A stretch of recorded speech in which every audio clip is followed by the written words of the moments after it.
Hello friends, एक बार फिर से स्वागत है आप सब लोगों का मेरे यूट्यूब चैनल में। आज हम लोग 10th क्लास इंग्लिश का चैप्टर पढ़ने वाले हैं और इसका नाम है ट्रायम्फ ऑफ सर्जरी। सर्जरी का यहाँ मतलब है हॉस्पिटल और ट्रायम्फ का मतलब है जीत या किसी काम में सफलता। इस कहानी में तीन मुख्य कैरेक्टर्स हैं। पहला कैरेक्टर है डॉक्टर जेम्स हेरियट, जो इसके राइटर भी हैं। ये जानवरों के डॉक्टर है और यहाँ पे अपने जीवन में घटी हुई घटनाओं को कहानी के रूप में प्रेजेंट कर रहे हैं और यहाँ पे ये हंसते गाते हुए दिखाई दे रहे हैं क्योंकि उन्होंने जरूर जीवन में कुछ सफलता यहाँ पे इस कहानी में प्राप्त की है। दूसरी जो आपको महिला दिखाई दे रही है, ये है मिसेस पंफ्रे, जो एक बहुत पैसे वाली महिला है और उनके पास है एक डॉग जिसका नाम है ट्रिकी। तो ये हमारी इस कहानी के तीन मुख्य कैरेक्टर्स हो गए। अब जानते हैं इस कहानी में आगे क्या होता है। अरे अरे डॉक्टर हैरियट, इतनी जल्दी में आप कहाँ जा रहे हो? भाई हो सकता है रास्ते में आपको कोई मिल जाए, थोड़ा धीरे भी चला करो। देखो मैंने कहा था ना आपको रास्ते में कोई मिल सकता है।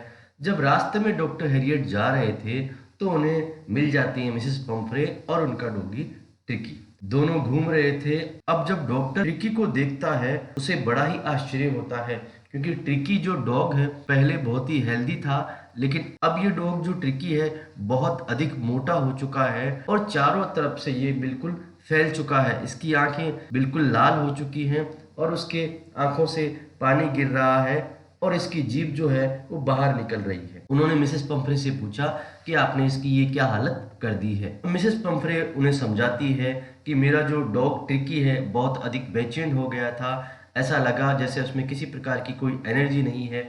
मुझे लगा कि उसमें माल न्यूट्रिशन यानी कुपोषण की शिकायत है, उसको प्रॉपर न्यूट्रिएंट्स और विटामिन्स नहीं मिल रहे हैं। तो मैंने उन्हें खाने के साथ साथ में कुछ अन्य चीज़ें देना शुरू कर दिया और इसके लिए मैंने मॉल्ट, कोड लीवर ऑयल और हॉर्लिक्स जो है उसे स्टार्ट कर दिया ताकि वो अपनी कमजोरी को दूर कर सके। डॉक्टर ने पूछा क्या आपने इसकी स्वीट्स को कंट्रोल किया? मिसेस पंपरे कहती है हाँ, मैंने इस पे कंट्रोल करने का प्रयास किया, लेकिन मैं इस पे पूरी तरह से कंट्रोल नहीं कर पाई क्योंकि आपको पता है ट्रिकी को क्रीम केक्स और चॉकलेट्स जो है वो बहुत अधिक पसंद है, इसलिए मैं इसे बिल्कुल भी मना नहीं कर पाई।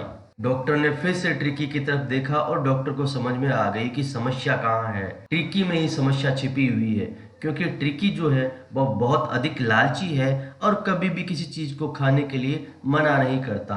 दिन में या रात में जब भी उसे किसी प्रकार का भोजन दिया जाता है तो वो हमेशा तैयार रहता है। बेचारा कितना सीधा डॉग है। इसके अलावा बहुत सारी बातें ऐसी हो सकती है जो मिसेस पंफ्रे ने मुझे इस डॉग के बारे में बताई भी नहीं होंगी कि वो इसे और कुछ चीजें भी खाने के लिए दे रही होंगी। अब मैंने उनसे जानना चाहा कि क्या आप उसे एक्सरसाइज करवा रही हैं? मिसेस पंफ्रे का जवाब आया हाँ, मैं उसे थोड़ी बहुत वॉक के लिए लेके जाती हूँ। पहले ये रिंग थ्रोइंग का गेम खेला करता था हमारे गार्डनर के साथ में, लेकिन अब हमारा जो गार्डनर है हॉजकिन, उसे एक बीमारी हो गई है लंबेगो की, जिसमें कमर में बहुत अधिक दर्द होता है। इसके कारण से वो उसके साथ खेल नहीं पाता है, तो काफी दिनों से इसकी एक्सरसाइज जो है वो भी नहीं हो पा रही है। मैंने बहुत ही सीरियसली मिसेस पंफ्रे को समझाने का प्रयास किया कि आपको अब सीरियस होने की जरूरत है। अगर आपने इस ट्रिकी को इस समय एक्सरसाइज नहीं दी और उसके खाने में स्टिक डाइट का फॉलो नहीं किया तो आपके लिए आगे समस्या हो सकती है। आपको कड़े नियम कायदे कानून का पालन करना होगा, वरना आगे आपका ट्रिकी जो है वो बहुत अधिक बीमार हो सकता है। मिसेस पंफ्रे ने कहा कि मैं इसका पूरी तरह से प्रयास करूंगी। मुझे विश्वास है कि आप बिल्कुल सही कह रहे हैं, लेकिन ये मेरे लिए बहुत ही मुश्किल है। लेकिन फिर भी मिसेस पंफ्रे ने यह वादा किया कि मैं नए नियम कायदे कानून को फॉलो करूंगी और मेरे ट्रिकी की हेल्थ को जो है वो जल्द ही सुधारने का प्रयास करूंगी। मैं ट्रिकी की प्रोग्रेस को देख रहा था और उससे मुझे लग रहा था ट्रिकी वास्तव में स्वस्थ नहीं है और किसी भी समय मुझे इसके लिए बुलावा आ सकता है। किसी भी समय मिसेस पंफ्रे को इसके लिए मेरी जरूरत पड़ सकती है। जैसा कि मैं सोच रहा था, कुछ ही दिनों में मिसेस पंफ्रे जो है वो बहुत बेचैन थी, परेशान थी। उन्होंने मुझे कॉल किया और कहा ट्रिकी कुछ नहीं खा रहा है, कई दिनों से वो अपनी फेवरेट डिशेस को भी नहीं खा रहा है और इसके साथ ही साथ में उसको बहुत ज़्यादा उल्टियाँ हो रही है और वो पूरे दिन लेटा रहता है, हाँफता रहता है और घूमने के लिए भी नहीं जाता है। मैं कुछ भी नहीं कर पा रही हूँ, प्लीज़ आप मेरी हेल्प कीजिए। मैंने उस समय अपने प्लान बना लिए थे कि मुझे क्या करना है। ट्रिकी को ठीक करने का केवल एक ही तरीका है कि ट्रिकी को इस घर से दूर करना पड़ेगा। 15 दिन के लिए उसे हॉस्पिटलाइज करना पड़ेगा, तभी ट्रिकी जो है ठीक हो सकता है। और अगले 15 दिन उसको बहुत ही अधिक माइन्यूट ऑब्जर्वेशन में रखना पड़ेगा। जैसा ही मैंने ये बताया तो ये बेचारी लेडी है लगभग बेहोश होने वाली थी, और उसने कहा कि मेरा जो ट्रिकी है वो मेरे बिना बिल्कुल भी नहीं रह पाएगा, उसे मुझे देखने की रोज आदत है, हम दोनों एक दूसरे के बिना नहीं रह पाएंगे। लेकिन डॉक्टर हैरियट जो है इस बार बहुत मजबूत थे अपने इरादों में। उन्होंने कहा कि अगर आपको ट्रिकी को ठीक करना है तो उसे 15 दिन के लिए हॉस्पिटलाइज करना ही पड़ेगा। मिसेस पंपरे को समझ में आ गया था कि इस चीज के अलावा कोई इलाज नहीं है कि ट्रिकी को हॉस्पिटलाइज करना पड़ेगा, और अंततः उन्होंने इस बात को मान लिया और वो उसे भेजने के लिए तैयार हो गई।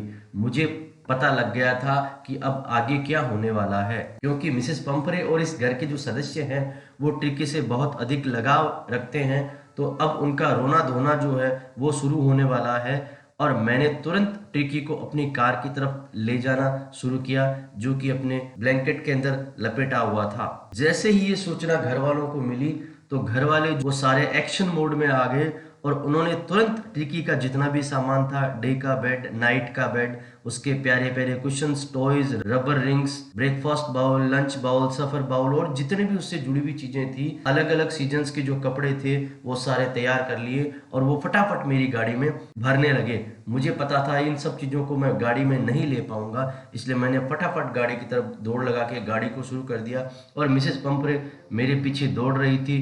उन्होंने चलती हुई गाड़ी की खिड़की में कुछ कपड़े अंदर डाल दिए। मैं पीछे मुड़ के देख रहा था कि सब लोग रो रहे थे, क्योंकि उनका प्यारा ट्रिकी उनको छोड़ के हॉस्पिटल में जा रहा था। अरे अरे डॉक्टर हैरियट, फिर से आप गाड़ी तेज चलाने लग गए, लगता है आपको गाड़ी तेज चलाने की आदत है। अब डॉक्टर हैरियट और ये जो डॉग है वो हॉस्पिटल जा रहे हैं, और डॉक्टर हैरियट इस डॉग की तरफ देखते हैं। बेचारा डॉग कुछ भी नहीं कर पा रहा है। वो उसके सर पे प्यार से हाथ रखते हैं। वो डॉग अपनी पूंछ को हिलाने का प्रयास करता है, लेकिन वो उसे हिला नहीं पाता है। डॉक्टर हैरियट समझ जाते हैं इस बेचारे डॉग के अंदर एक किक भी बाकी नहीं बची है, ये बिल्कुल भी हिलडुल नहीं पा रहा है। इस प्रकार से वो सर्जरी यानी हॉस्पिटल में पहुंच जाते हैं, और जैसे ही वो हॉस्पिटल में पहुंचते हैं तो वहां पे बहुत सारे जो डॉग्स हैं वो ट्रिकी को घेर लेते हैं। वो ट्रिकी के पास में आते हैं, उसको सूंघते हैं, और उसको सूंघने के बाद में उन्हें पता लग जाता है कि ये इंटरेस्टिंग क्रिएचर नहीं है, इसलिए वो उसे छोड़ के चले जाते हैं। ये सारे डॉग जब वहां से जाते हैं तो मैंने ये निर्णय ले लिया कि अब मुझे अगले 2 दिन तक ट्रिकी पे बहुत अधिक ध्यान रखना होगा। अगले 2 दिन के लिए मैं उसे खाने के लिए कुछ नहीं दूंगा, और पर्याप्त मात्रा में उसे पानी दूंगा। और 2 दिन तक जब ऐसा किया गया तो 2 दिन के बाद में ट्रिकी ने कुछ मूवमेंट दिखाना शुरू किया, और जब डॉग्स की आवाजें उसे बाहर से आने लगी तो वो थोड़ा थोड़ा मूव करने लगा था। जैसे ही मैंने दरवाजा खोला ट्रिकी बाहर आया, और ट्रिकी को मेरे शिकारी कुत्ते ने घेर लिया, और उसके साथ में वो अठखेलियां करने लगा, उसके साथ में वो खेलने लगा। अब बाद के समय जब खाना खाने का समय आया तो मैंने ट्राइस्टन को कहा कि सारे डॉग्स को बाउल में भोजन दे दो। उस समय मैंने ये देखा कि सारे डॉग्स जो हैं आपस में दौड़ते हुए अपने भोजन की तरफ जा रहे थे, और उनमें कंपटीशन हो रहा था भोजन को पाने का, और ट्रिकी जो है इसमें पूरी तरह से पिछुड़ चुका था। जब सारे डॉग्स चले गए तो उसके बाद में वो बचे हुए बाउल्स को चाट रहा था, लेकिन इन बाउल्स में कुछ नहीं था। अगले दिन मैंने ट्राइस्टन को बोल दिया कि इसके लिए एक्स्ट्रा बाउल्स रख देना, ताकि ये भी वो भोजन को ले सके। अगले दिन जब उसके लिए एक्स्ट्रा बाउल्स रखे गए तो वो भी अपने दोस्तों के साथ में लड़ता झगड़ता हुआ कंपटीशन में शामिल हो गया, और उनके साथ में खाने को एंजॉय करने लगा। इस दिन से ट्रिकी की जो कंडीशन थी वो रोज सुधरती जा रही थी। उसे किसी प्रकार की मेडिसिनल ट्रीटमेंट की आवश्यकता नहीं थी, उसे केवल एक ही काम की आवश्यकता थी कि उसे अधिक पानी की आवश्यकता थी और एक्सरसाइज की आवश्यकता थी। इन डॉग्स के साथ में वो काफी हद तक एंजॉय किया करता था, और उनके साथ में वो हंसी मजाक भी करता था, और उनके साथ में पूरे दिन खेलता कूदता था।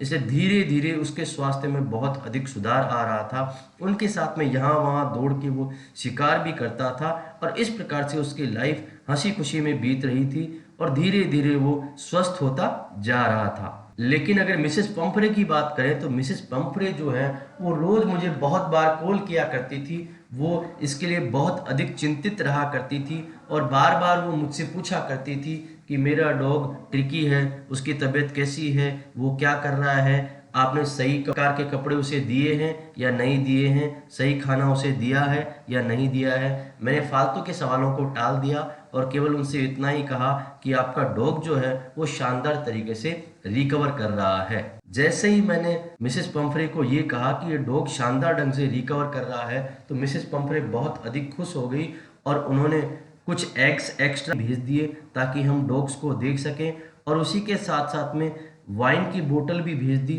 ताकि ये जो ट्रिकी का ब्लड है उसको एनरिच किया जा सके।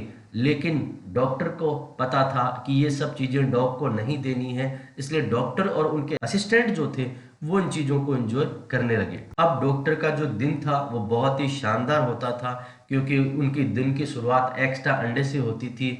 दिन में भी वो वाइन लेते थे और शाम को भी इसी प्रकार से आनंद से अपना भोजन किया करते थे।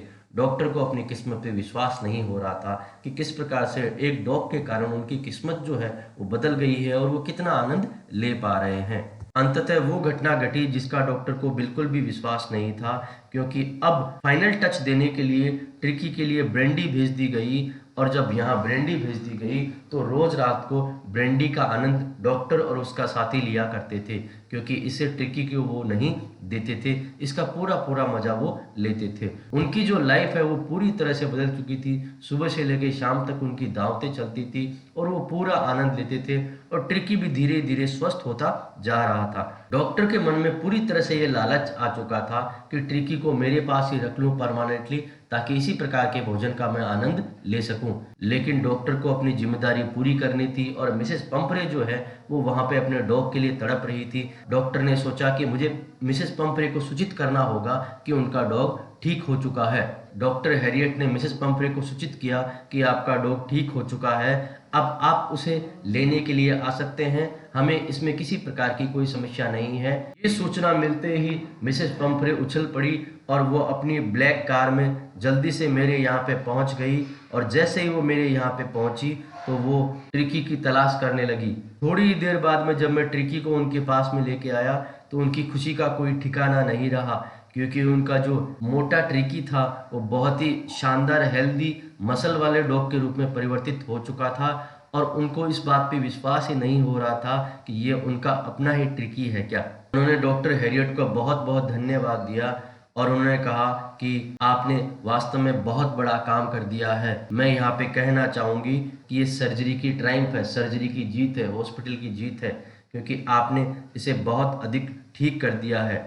और इसी दौरान मैंने ट्रिकी के जितने भी बाउल्स थे, जितने भी प्रकार के कपड़े थे वो गाड़ी में रखवा दिए और मिसेस पंफरे जो थी वो खुशी खुशी से वहाँ से चली गई। दोस्तों, मैं उम्मीद करता हूँ ये वीडियो आपको पसंद आया होगा। इस क्लास के अन्य वीडियोस को देखने के लिए, साथ ही साथ इस क्लास के अन्य सब्जेक्ट को देखने के लिए प्लीज़ हमारे चैनल को सब्सक्राइब करें। Thank you so much.